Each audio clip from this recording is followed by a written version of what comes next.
2025, personal branding will be essential for growth. Okay, so social media has basically shifted away from all these nice videos. Like, people want real, authentic, raw content. They want to meet the people. So businesses used to spend a lot of money on billboards and advertising on TV and all of those wonderful things. And people got to the point where they are tired of being sold to.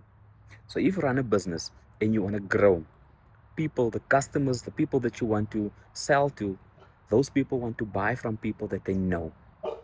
Whether they've never met you, they want to know in your life who you are, what you do, like what kind of person you are. So your personal brand needs to reflect that and communicate that you are this type of person and this is what you stand for. So personal branding becomes essential for growth in whatever space you operate in. Personal branding is essential in 2025.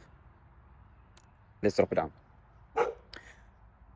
When I ran my business, I employed people, and for the first week, say I used to get to office like 7 o'clock, 7:30, excited.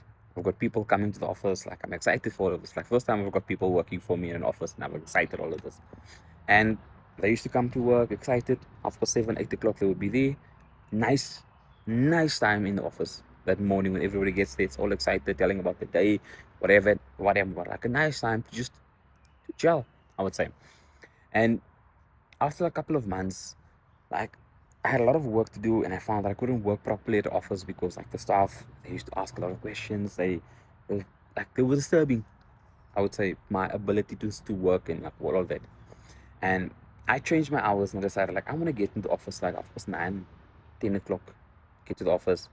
Then I will work till like 9, 10 o'clock the evening, sometimes till 12 o'clock, because I felt with it, a time in the office where there's no one in the office, there's no one, no customers to call and deal with problems and whatever. Like, that time for me was the best time for me to work. I did it for a couple of months, and then I noticed that my staff, like, they wouldn't be working. Like, they still get to office like 7, 8 o'clock. They'll still get to office at 7, 8 o'clock, but they wouldn't be working until I get to the office. So if I get it at 9, for that hour and a half, 2 hours, there would be nothing. They would do nothing. They would be on social media, making coffee, chatting around, whatever. So in terms of productivity, there would be nothing done for 2 hours until I get there, and then we'll start working. And I had to recognize that and realize that if I'm not here, they are not going to work. Now, probably as a manager, I didn't do my good job of motivating my people, but I realized that I need to be there for them to see that I'm working, and they will start working. When I got my salespeople in, for 3 years, I had to run the sales myself, and I started employed. So I employed 3 people to start out to work in my sales department. Trained them, showed them the ropes, had a script, showed them what to do, gave them product training. Like, I felt like they were well trained to just go out and make money. And I think 2, 3 weeks in, there was no sales. And I'm like, but guys, I hear them making calls, I see them trying, but like, they're not closing deals, like, they're not getting sales. Like, the board was empty. And I asked, like, what's going on? He said, no, like, and there are a lot of excuses. Like, people are saying this and that, people don't want to buy all of this one of the things. And I moved my desk to the sales department, and I sat there for 3 weeks, making calls, following up leads, showing them how to do it. And after that, they started closing deals. Sales started going up. And it proved me that people want to see. You can't just tell me that this is what I'm doing. They want to see you doing it. And if you do that consistently, people will start believing that whatever you're saying is true. Because it's not just lip service, if you're showing it in action.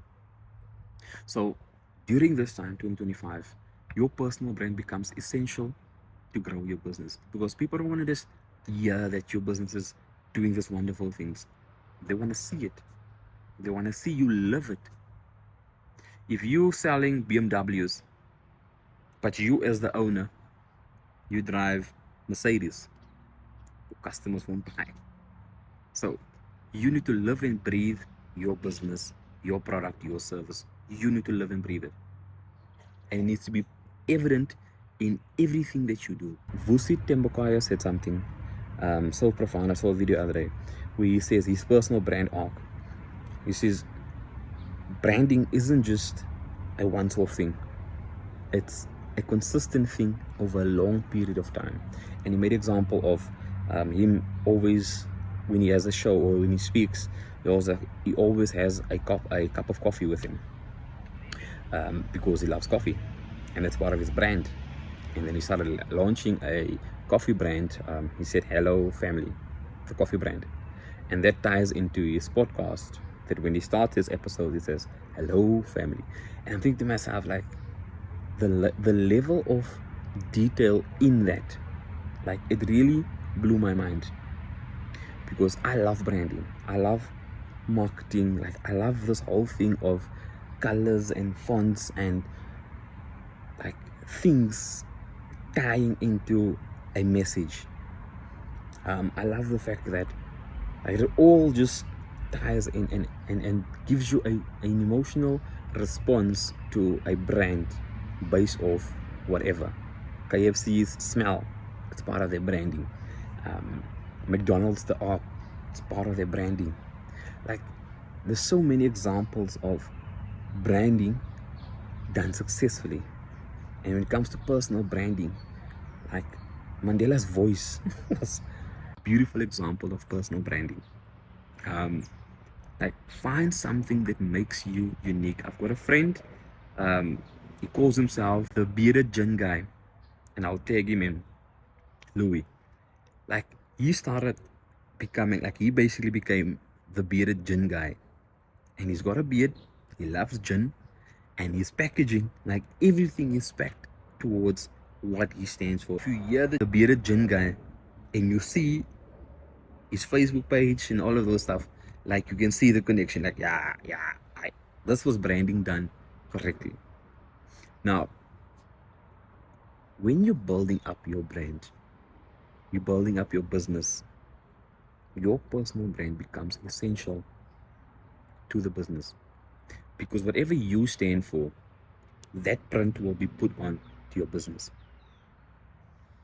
If you are someone that loves luxury, like luxury goods, premium things, your business will reflect that. If you are someone that overly concerned about poverty and people that suffer and at disadvantage, if that moves your heart, your business will reflect that. Your pricing will reflect that. So whatever you stand for, whatever you believe in, that print will fall into your business. And if it doesn't fall there organically, and you want to force it into something that it's not.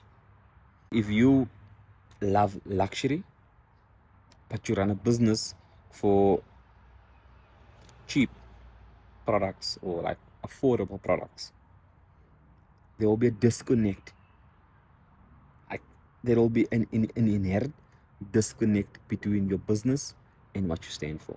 So your personal brand needs to be airtight, scripted, understood, because that print, that what you stand for, will be impacted into your business.